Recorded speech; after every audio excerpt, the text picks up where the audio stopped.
Morning students, मैं चंद्रकांता आज आपको कक्षा 8वीं से वसंत पुस्तक भाग 3 का पाठ नंबर 4 जिसका शीर्षक है दीवानों की हस्ती।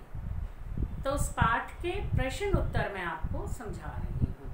इससे पहले के वीडियो में मैंने आपको पाठ का सरलार्थ समझाया था। बच्चों, आपने यदि वो वीडियो देखा है तो आपके समझ में आ गया होगा और आपके लिए इन प्रश्नों के उत्तर देना बहुत आसान हो जाएगा। तो इसके कवि हैं भगवती चरण वर्मा।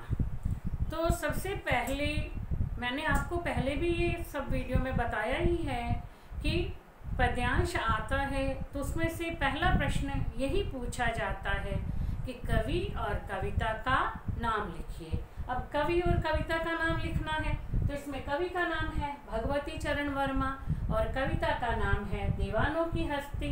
पद्यांश दे दिया जाता है तो उसमें से ये पूछा जाता है। तो पहला प्रश्न हमेशा यही होता है। अब प्रश्न है, कवि ने अपने आने को उल्लास और जाने को आंसू बनकर बह जाना क्यों कहा है? अब कवि ने अपने आने को उल्लास यानी कवि स्वयं को मस्त मौला यानी हमेशा खुश रहने वाला मानते हैं। वो कहते हैं कि वे कभी किसी बात से दुखी नहीं होते हैं, हमेशा खुश रहते हैं और उनकी इच्छा है कि वे दूसरे लोगों को भी हमेशा खुश रखें। अब आने को उल्लास यानी जब वे जहाँ भी जाते हैं तो लोग जो हैं उनकी बातों से खुश हो जाते हैं, इसलिए वो कहते हैं कि मैं जहाँ जाता हूँ तो मैं जो है वहाँ पर खुशियाँ बांटता हूँ। और लोग कहते हैं कि कवि जब आते हैं तो हमें जो है बहुत खुशियाँ देते हैं।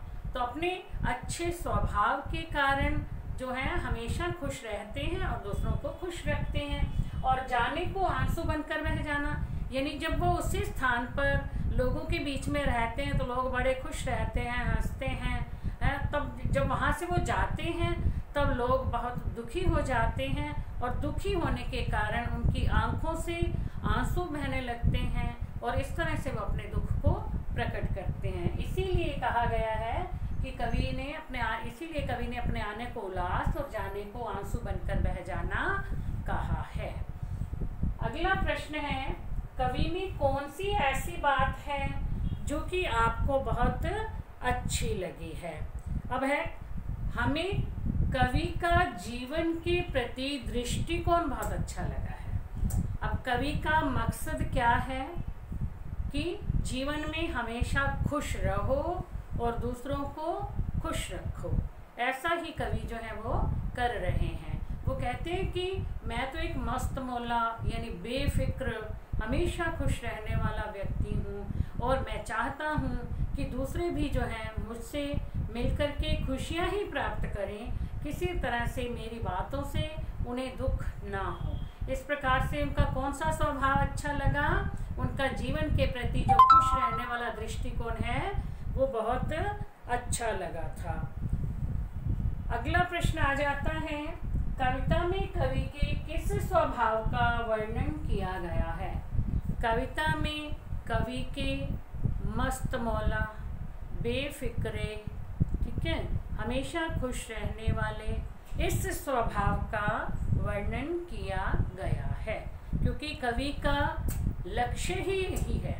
कवि ने अपना लक्ष्य बना रखा है कि जिंदगी में हमेशा खुश रहो और दूसरों को खुश रखो और इसीलिए वो कभी एक जगह पर भी नहीं बैठते, एक जगह पर नहीं रुकते, थोड़ा समय रुकते हैं और अपनी खुशियाँ बांटते हुए वहाँ से आगे चल देते हैं।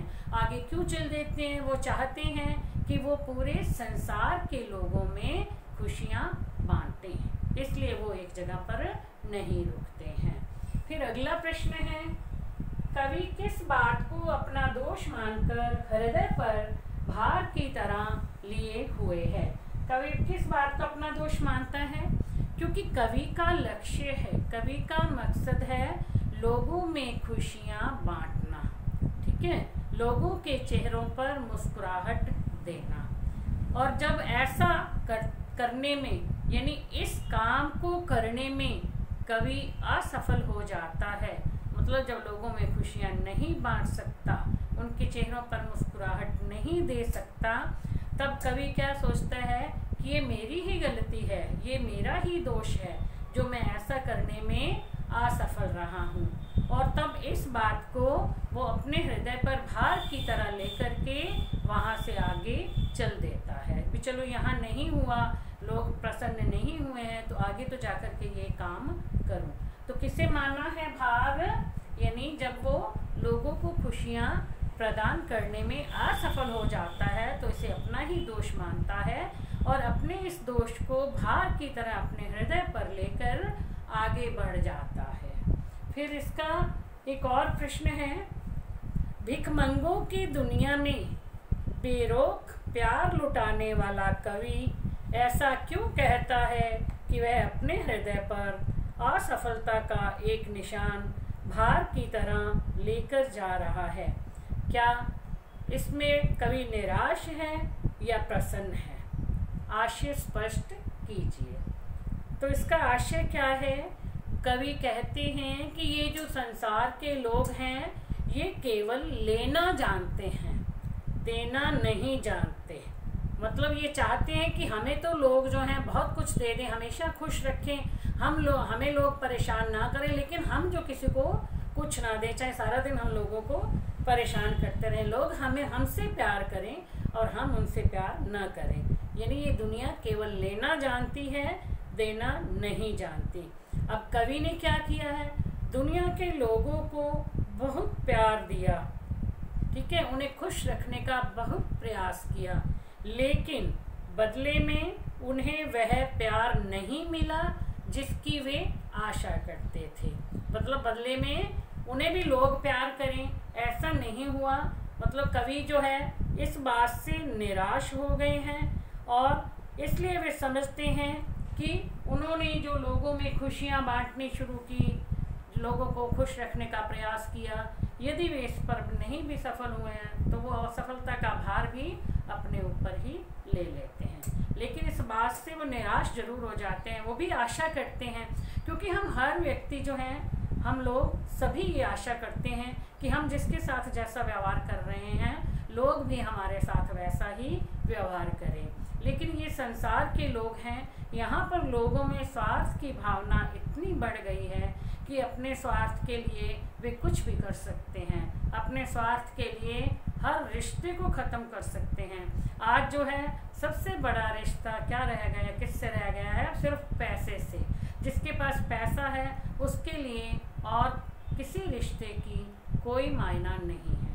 मतलब चाहे वो आपस में भाई बहन हों या माँ बाप हों या कोई भी हों, सब जो है रिश्ते ख़त्म हो गए हैं। पैसे के सामने सिर्फ एक पैसे का रिश्ता ही रह गया। तो बच्चों, हमें भी ध्यान रखना चाहिए कि हम सब लोगों के साथ अच्छा व्यवहार करें, जैसा कवि चाहते हैं कि सबको खुशियाँ बांटें, खुद भी खुश रहें और लोगों में भी खुशियाँ बांटें। क्योंकि जो चीज़ हमारे पास है हमें वही लोगों को देनी चाहिए, तो बदले में भी हमें वही मिलती है। यदि हम खुशियाँ देंगे तो बदले में हमें भी खुशियाँ ही मिलेंगी। तो आज के लिए बेटा इतना ही। ये प्रश्नों के उत्तर आप अपनी नोटबुक में लिखोगे और आप इसे अपनी भाषा में लिखोगे, जैसे मैंने समझाया है बात वही आ जाए, उसको आप वर्डिंग जो है इसकी चेंज कर सकते हो। आपको क्या लगता है तो आप अपने मन के भावों के अनुसार इन प्रश्नों के उत्तर नोटबुक में लिखोगे। Thank you.